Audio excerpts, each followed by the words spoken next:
अब चाहिँ आफ्नो ड्राइभिङ लाइसेन्स रिन्यू गर्नुलाई यातायात धाइरहनु पर्दैन। घर बसी हजुरहरूले इजिली आफ्नो ड्राइभिङ लाइसेन्स रिन्यू गर्न सक्नुहुन्छ। सुरुमा एउटा ब्राउजर खोल्ने, त्यस पछाडि EDL VRAS भनेर सर्च गर्ने, त्यस पछाडि हजुरहरूको त्यहाँ चाहिँ बागमती, कोशी प्रदेशहरूको त्यसरी पुरै लिस्ट आउँछ वेबसाइटको। हजुरले चाहिँ कुन प्रदेशबाट चाहिँ आफ्नो ड्राइभिङ लाइसेन्स निकाल्नु भएको छ त्यो प्रदेशको लिङ्कमा क्लिक गर्नुहोस्।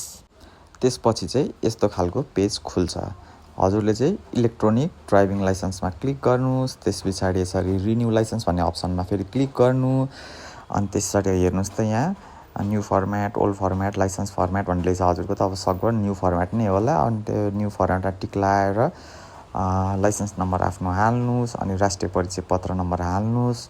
अनि डकुमेन्टमा डेट अफ बर्थ कुन छ त्यो पनि हाल्नुहोस्। अनि आफ्नो चलाइरहेको इमेल एड्रेस पनि हाल्नुहोस्।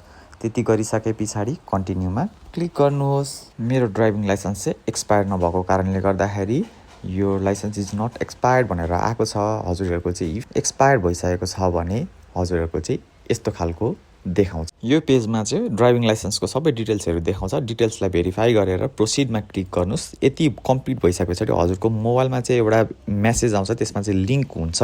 त्यो लिङ्क क्लिक गर्नुभए पछाडि हजुरको मेडिकलको लागि यसरी डक्टरहरूको लिस्ट आउँछ। हजुरले चाहिँ त्यहाँ स्क्रोल गरेर हजुरलाई नजिकैको कुन डक्टर चाहिँ हुनुहुन्छ उहाँलाई चाहिँ कन्ट्याक्ट गर्नुहोला। र अब हजुरको मेडिकल पनि अप्रुभ भए पछाडि यो मेडिकलको माथि पनि टिक आउँछ। मेडिकल अप्रुभ भइसके पछाडि अफिस अप्रुभ पनि आउँछ। र त्यस पछाडि चाहिँ यो पेमेन्ट्स भन्ने अप्सनमा चाहिँ हजुरलाई QR आउँछ।